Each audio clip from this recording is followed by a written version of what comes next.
Salam Rahayu. Semoga kita sehat selalu. Candi Borobudur tidak dibangun. Candi Borobudur merupakan salah satu destinasi wisata yang paling populer di Indonesia, bahkan hingga ke luar negeri. Candi Buddha terbesar di dunia ini terletak di Kota Magelang, Jawa Tengah. Candi Borobudur ini diperkirakan sudah ada sejak abad ke-8. Candi Borobudur ternyata menyimpan berbagai misteri yang belum terpecahkan. Sebelum ditemukan, Candi Borobudur pernah tersembunyi, terlantar, terkubur di bawah lapisan tanah dan juga debu vulkanik, yang kemudian ditumbuhi pohon dan semak belukar selama berabad-abad. Hingga pada akhirnya para arkeolog menemukan dan melakukan penelitian, barulah Candi Borobudur kembali menarik perhatian. Berawal dari usainya Perang Inggris dan Belanda dalam memperebutkan Pulau Jawa dimenangkan oleh Inggris, Thomas Stafford Raffles kala itu ditunjuk sebagai gubernur jenderal, memang memiliki minat istimewa terhadap sejarah Pulau Jawa. Begitu mendengar adanya sebuah monumen besar jauh di dalam hutan dekat desa Bumi Segoro, ia segera memerintahkan bawahannya untuk melakukan penelitian. Hanya dalam waktu 2 bulan, Cornelius, seorang insinyur Belanda beserta 200 warga menebang pepohonan dan semak belukar yang tumbuh di Bukit Borobudur. Dan mereka berhasil membersihkan lapisan tanah yang mengubur Candi Borobudur pada tahun 1814. Penelitian dan pembangunan kembali berlanjut hingga pada tahun 1835. Sampai pada akhirnya seluruh bagian bangunan telah tergali dan juga terlihat. Banyak perdebatan mengenai Candi Borobudur, termasuk hipotesis candi dibangun di atas sebuah danau purba yang mengering. Pada saat ini pembangunan Candi Borobudur masih menjadi misteri. Berdasarkan aksara yang tertulis, pembangunan Candi Borobudur diperkirakan dilakukan antara abad ke-8 dan abad ke-9 pada masa pemerintahan Raja Samaratungga, yang menunjuk Gunadarma sebagai arsiteknya. Membutuhkan waktu 75 hingga 100 tahun untuk bisa menyelesaikan candi seluas 123 kali 123 meter persegi ini. Hal itu cukuplah mustahil, dan hal tersebutlah yang diduga bahwasanya Candi Borobudur tidaklah mungkin dibangun. Misteri tentang bagaimana Gunadarma mampu mewujudkan ide pembangunan Candi Borobudur yang hingga kini masih menjadi teka-teki dan masih banyak diperdebatkan.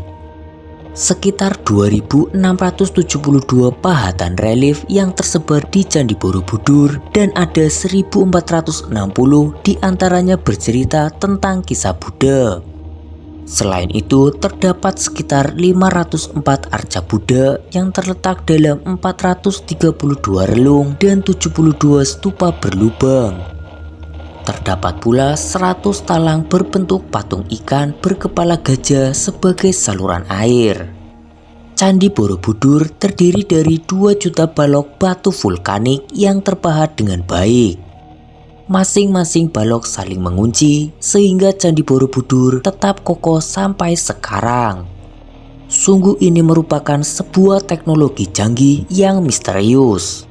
Lantas siapakah yang memberi nama Borobudur? Apakah Raja Sailendra atau Gunadarma? Hanya ada semacam petunjuk yang mengarah kepada sebuah tempat pemujaan, sebuah gunung atau tempat yang tinggi yang disebut Wihara di Budur.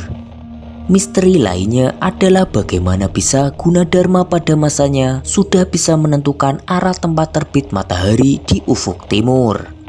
Ada 2 masa matahari benar-benar terbit dari timur dalam setahun, yaitu pada tanggal 20 hingga 21 Maret dan 22 hingga 23 September.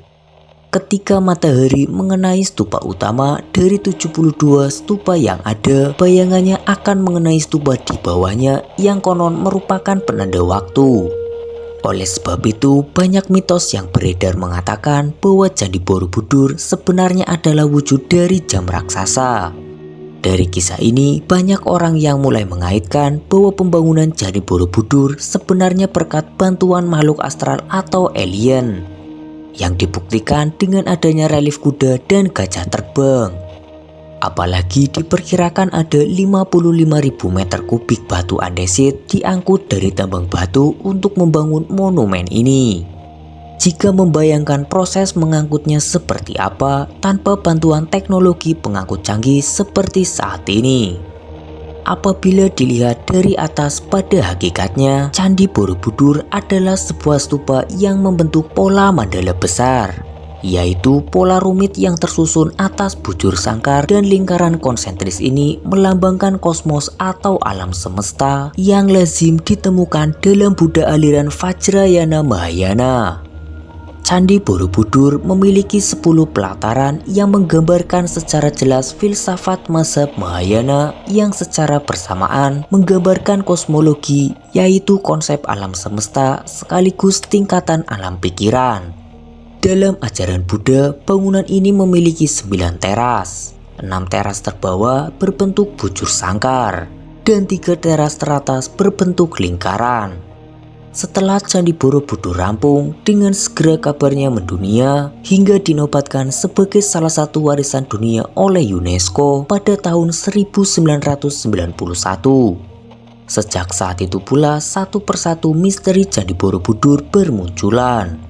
Misteri yang menyelimuti Candi Borobudur adalah sebuah patung Buddha yang tidak sempurna, yang dikenal dengan sebutan The Unfinished Buddha. Tentang asal-usul patung ini tidak diketahui, tapi pernah disebutkan bahwa patung tersebut dulunya berada di sebuah pohon di samping Candi Borobudur. Arkeolog berpendapat bahwa patung Buddha ini ditinggalkan di tengah pekerjaannya karena dianggap cacat dan tidak rata, sehingga perlu disingkirkan. Meskipun demikian, pendapat tersebut hingga saat ini masih terus diperdebatkan. Ada pula yang mengatakan bahwa patung ini sengaja tidak diselesaikan, entah dengan maksudnya apa.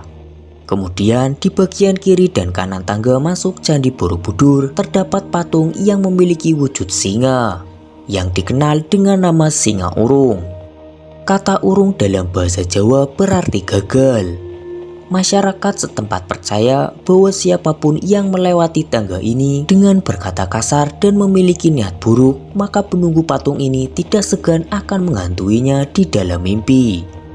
Selain itu, apabila ada sepasang kekasih secara bersamaan melewati patung singa urung ini, konon hubungannya akan kandas dan tidak akan mampu sampai ke pelaminan. Ada juga misteri relief Kamadhatu di kaki Candi Borobudur, terletak di bagian pondasi yang tersembunyi. Di sini ada 160 relief yang menjelaskan Karma Wibangga Sutra, yaitu hukum sebab akibat. Tidak banyak yang tahu apa yang tergambar pada relief ini, serta alasan mengapa relief pada bagian ini ditimbun hingga akhirnya terungkap bahwa ada banyak adegan vulgar dan juga sadis. Meskipun demikian, alasan ini juga masih menjadi perdebatan. Sebab ada pula yang berpendapat bahwa penutupan relief Kamadhatu hanya demi kestabilan posisi Candi Borobudur agar tidak longsor. Ada salah satu mitos yang paling populer sampai sekarang di Candi Borobudur. Mitos tersebut adalah mitos Kunto Bimo. Masyarakat setempat banyak yang percaya bahwa siapa yang mampu menyentuh bagian tertentu dari tubuh Arca Buddha di dalam stupa Candi Borobudur, maka ia akan mendapatkan keberuntungan dan keinginannya akan segera tercapai dengan cara memegang jari manis Arca Buddha. Namun ada juga yang mengatakan bahwa yang disentuh adalah jari kelingking Arca tersebut yang berada dalam posisi tangan Dharma Cakra itu untuk laki-laki.